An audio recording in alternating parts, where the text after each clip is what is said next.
नमस्कार दोस्तों, मैं अमित स्वागत करता हूं आप सभी का आपके अपने चैनल स्वास्थ्य क्लासेस में। दोस्तों, उत्तर प्रदेश लेखपाल भर्ती परीक्षा जो जल्द आने वाली है, सबसे पहले आप समझिए कि 2015 में एक ऐसा पेपर पूछा गया था, पहली व दूसरी पाली में। ग्राम विकास मैंने बोला था कि आपको सबसे पहले ग्राम विकास पढ़ाऊंगा, तो ग्रामीण विकास से जो भी प्रश्न बनते हैं 2015 में पूछा गया प्रश्न, सबसे पहले आप उसको देखिए और समझिए किस लेवल का क्वेश्चन या कठिनाई स्तर क्या होता है, किस तरीके से आपको अपनी रणनीति बनानी है, उस पर आपको फोकस करना है। तो चलिए शुरू करते हैं। जितने भी प्रश्न हैं लगभग 30 प्रश्न हैं और आज प्रथम पाली का ही पेपर मैं आपको सॉल्व कराऊंगा, क्योंकि पेपर बहुत ज़्यादा लंबा हो जा रहा था एक विषय का।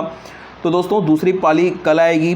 30 प्रश्न ये हैं, इसका आप लोग नोट्स ज़रूर बनाइएगा। जितने भी लोग ये देख रहे हो, पढ़ रहे हो, लेखपाल भर्ती परीक्षा इस बार देने वाले हो, तो चलिए शुरू करते हैं पहले प्रश्न से। पहला प्रश्न क्या है कि देखिए क्या है पहला प्रश्न कि स्वच्छ भारत मिशन ग्रामीण के अंतर्गत ग्रामीण क्षेत्रों में शौचालयों के निर्माण के लिए नवंबर 2014 में उत्तर प्रदेश सरकार ने करोड़ का प्रावधान किया। कितने करोड़ रुपए का प्रावधान किया था?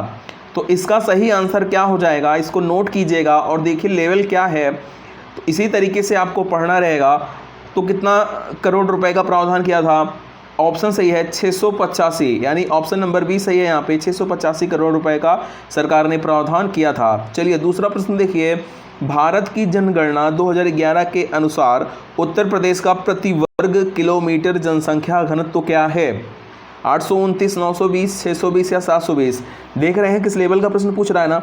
तो इसी तरीके से हमको इस बार भी पढ़ना है, नई चीज़ों को हमको ढूंढना है, पढ़ना है। चलिए इसका सही आंसर क्या होगा मैं आपको बताता हूँ। 829 प्रति वर्ग किलोमीटर जनसंख्या घनत्व है इस बार, ओके, भारत की जनगणना के अनुसार 2011 के। चलिए तीसरा प्रश्न क्या है कि उत्तर प्रदेश में 75 जिलों सहित कितने प्रमुख मंडल हैं? बहुत ही इंपॉर्टेंट क्वेश्चन है दोस्तों, इस बार भी पूछा जा सकता है ये प्रश्न। कितने मंडल है टोटल? तो टोटल है 18 मंडल। ऑप्शन सी यहाँ पे सही है। और वो कौन कौन से हैं? आगरा, अलीगढ़, प्रयागराज, आजमगढ़, बरेली, बस्ती, चित्रकूट, देवीपाटन, अयोध्या, गोरखपुर, झांसी, कानपुर, लखनऊ, मेरठ, मिर्ज़ापुर, मुरादाबाद, सहारनपुर और वाराणसी, बनारस जो है, ये क्या है? प्रमुख 18 मंडल है 75 जिलों में। ओके, चलिए अगला देखिए। 75 जिलों सहित है। अगला प्रश्न देखिए। सामाजिक वानिकी कार्यक्रम का उद्देश्य निम्नलिखित सभी क्षेत्रों में बड़े पैमाने पर वृक्षारोपण है, सिवाय किसके? सिवाय किसको छोड़ के? तो नगरीय औद्योगिक संपदाओं में, ऑप्शन नंबर बी को छोड़ के सभी ऑप्शन सही हो जाएगा। तो सिवाय नगरीय औद्योगिक संपदाओं में सामाजिक वानिकी कार्यक्रम का उद्देश्य क्षेत्रों पर बड़े पैमाने पर वृक्षारोपण कर रहा है। चलिए अगला देखिए। उत्तर प्रदेश में किस वर्ष मनरेगा प्रारंभ किया गया? उत्तर प्रदेश में किस वर्ष मनरेगा प्रारंभ किया गया? तो ये बहुत ही इंपॉर्टेंट प्रश्न है दोस्तों, वेरी वेरी इंपॉर्टेंट क्वेश्चन है ये। 2006 में, ओके, 2006 में क्या किया गया? मनरेगा कार्यक्रम प्रारंभ किया गया। मनरेगा का फुल फॉर्म क्या होता है मैं आपको बता देता हूँ। महात्मा गांधी राष्ट्रीय ग्रामीण रोजगार गारंटी अधिनियम, ये है मनरेगा का फुल फॉर्म। चलिए अगला प्रश्न देखिए। राष्ट्रीय ग्रामीण पेयजल कार्यक्रम NRDWP के अंतर्गत 2022 तक देश में हर ग्रामीण व्यक्ति को उनके घरेलू परिसरों में या उनके घरों से क्षैतिज या ऊर्ध्वाधर दिशा में 50 मीटर की दूरी पर कम से कम कितने लीटर पानी प्रति व्यक्ति प्रतिदिन पेयजल उपलब्ध होना चाहिए? क्वेश्चन आपको पढ़ने में बड़ा लगेगा, थोड़ा टाइम लगेगा पढ़ने में, लेकिन अगर आप ध्यान से समझेंगे तो ये आपको समझ में आएगा। उसी हिसाब से आपको आंसर देना है। तो कितना प्रतिदिन पेयजल उपलब्ध होना चाहिए, कितने लीटर? सही आंसर इसका है दोस्तों 70 लीटर। ओके, 70 लीटर पानी क्या होना चाहिए? प्रतिदिन उपलब्ध होना चाहिए। समझ गए? चलिए अगला प्रश्न देखते हैं।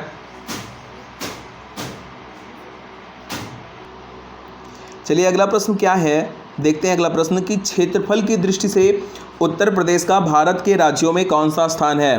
तो क्षेत्रफल की दृष्टि से उत्तर प्रदेश का भारत के राज्यों में चौथा स्थान है। Option number A is the right answer, यहाँ पे सही हो जाएगा। चलिए अगला प्रश्न देखिए। 8वां, 9वीं पंचवर्षीय योजना 1997 से 2002 में ग्रामीण क्षेत्रों में BPL के लिए निश्चित की गई वार्षिक पारिवारिक आय का स्तर क्या है? तो इसका सही आंसर है दोस्तों ऑप्शन नंबर सी, 20,000 रुपये क्या है, वार्षिक पारिवारिक आय स्तर है। चलिए अगला प्रश्न देखते हैं, उत्तर प्रदेश में प्रमुख रेल इंजन संयंत्र कहाँ स्थित है, अलीगढ़, फतेहपुर, मुगलसराय या कानपुर। सही आंसर क्या हो जाएगा, मुगलसराय क्षेत्र में क्या है, प्रमुख रेल इंजन संयंत्र है। अगला प्रश्न देखिए, उत्तर प्रदेश राजमार्ग भू नियंत्रण अधिनियम किस वर्ष में पारित किया गया था। तो 1945, ऑप्शन सी यहाँ पे सही है, 1945 में भू नियंत्रण अधिनियम पारित किया गया।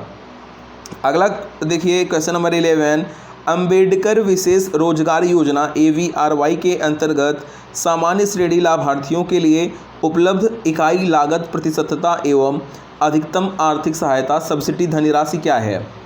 क्या हो जाएगा इसमें, ऑप्शन नंबर क्या सही है, ए 25% रुपये कितना है, 7,500। ऑप्शन नंबर ए यहाँ पे सही हो जाएगा। चलिए अगला प्रश्न देखिए, मध्याह्न भोजन कार्यक्रम यानी मिड डे मील जो होता है के अंतर्गत मध्याह्न भोजन के पकाने, परोसने व उपभोग करने में स्वच्छता का ध्यान रखने के लिए जांच पड़ताल कितनी आवृत्ति पर करनी चाहिए। तो सही आंसर है इसका दैनिक आवृत्ति पर, option A is the right answer.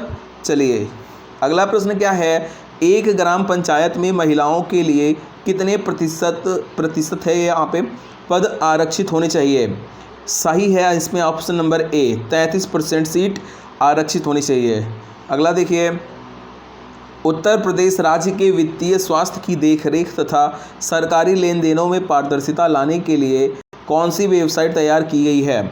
तो 2015 में इसी तरीके से प्रश्न पूछा गया था। देखिए पूरा प्रश्न आपके सामने मैं रख दिया हूँ। तो कौन सी वेबसाइट, कोसवानी। नेक्स्ट क्वेश्चन क्या है, मध्य भारत में 1 बीघा कितने हेक्टेयर के बराबर होता है। तो मध्य भारत में जो बीघा होता है वो 0.2529 हेक्टेयर, ऑप्शन नंबर ए यहाँ पे सही है, इतने के बराबर होता है। कौन सा शास्त्रीय नृत्य उत्तर प्रदेश में उद्भव हुआ। तो आप सभी को पता होगा, मैंने पढ़ाया भी है उसमें पर्यावरण में। तो कथक क्या है, ये शास्त्रीय नृत्य उत्तर प्रदेश में उद्भव हुआ है। इसका जमाबंदी से क्या तात्पर्य है, मैंने कल भी आप लोगों को पढ़ाया था पिछले वीडियो में। जमाबंदी के बारे में मैंने आपको डिटेल में बताई है। जमाबंदी क्या है, राइट्स ऑफ रिकॉर्ड्स यानी भू अधिकारों के प्रलेख। अगला प्रश्न क्या है, SGSY का पूर्ण रूप है। तो SGSY का पूर्ण रूप है स्वर्ण जयंती ग्राम स्वरोजगार योजना। तो ऑप्शन नंबर ए में ये लिखा है, तो इसलिए ऑप्शन नंबर ए सही हो जाएगा। चलिए अगला प्रश्न क्या है कि किस मंडल को विश्व के उत्कृष्ट कालीन उद्योगों का केंद्र माना जाता है। तो सभी को पता है, आपने सीरीज भी देखी होगी, मिर्ज़ापुर आई थी तो कालीन भैया थे उसमें। इससे हम लोग क्या गेस कर सकते हैं कि मिर्ज़ापुर कहाँ यहाँ पे सही हो जाएगा। ओके, उत्तर प्रदेश का मिर्ज़ापुर क्या है, कालीन उद्योगों का केंद्र माना जाता है विश्व में। उत्तर प्रदेश में लिंगानुपात वर्ष 2001 में 898 से वर्ष 2001 में पहुँच गया, कितना पहुँच गया। तो ऑप्शन नंबर सी 912 तक पहुँचा है 2011 में। उत्तर प्रदेश में किस प्रकार की मिलें सबसे अधिक संख्या में है, चावल, इस्पात बेलनी, कपड़ा या चीनी। तो चीनी की मिलें सबसे अधिक संख्या में हैं उत्तर प्रदेश में। अगला प्रश्न है, राज्यसभा में कितनी सीटें उत्तर प्रदेश से हैं। तो राज्यसभा में 31 सीटें उत्तर प्रदेश से है। ऑप्शन नंबर डी यहाँ पे सही है। चलिए अगला प्रश्न क्या है कि ब्रिटिश शासन के दौरान उत्तर प्रदेश में भूमि पंजीकरण किस अधिकारी द्वारा किया जाता था। वेरी इंपॉर्टेंट क्वेश्चन है दोस्तों, ये वेरी इंपॉर्टेंट क्वेश्चन है। ब्रिटिश शासन यहाँ पे लगा है इसलिए हम लोग कंफ्यूज थोड़ा होंगे, लेकिन सही आंसर इसमें क्या है, लेखपाल ही है। ऑप्शन नंबर सी यहाँ पे सही है, लेखपाल ही क्या करता था, भूमि पंजीकरण।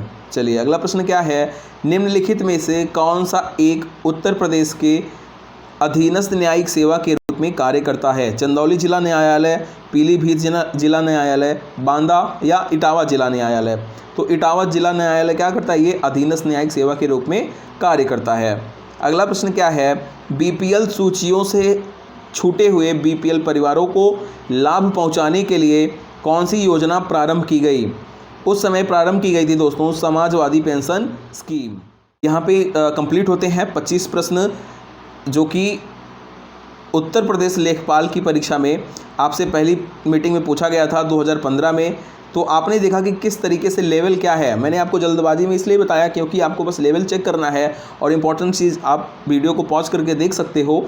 तो क्या है कि तरीका देखिए किस तरीके से पूछा गया। उत्तर प्रदेश से बहुत सारे प्रश्न बने हुए थे 2015 में, तो इस बार भी क्या करना है, हमको ज़्यादा से ज़्यादा फोकस करना है उत्तर प्रदेश की जो भी जनरल नॉलेज की चीज़ें हैं, उत्तर प्रदेश में होने वाली घटनाएं हैं, उसकी जो स्कीम्स हैं, योजनाएं हैं, तो इन सब घटनाओं के बारे में मैं आपको बताऊंगा। तो आप लोग बेहद ही एकदम गंभीर रूप से पढ़ना है, आप लोगों को समझना है पॉइंट को और नोट करते जाना है, जिससे कि क्या हो कि आप अपनी एक सीट पक्की कर लें इस एग्ज़ाम में।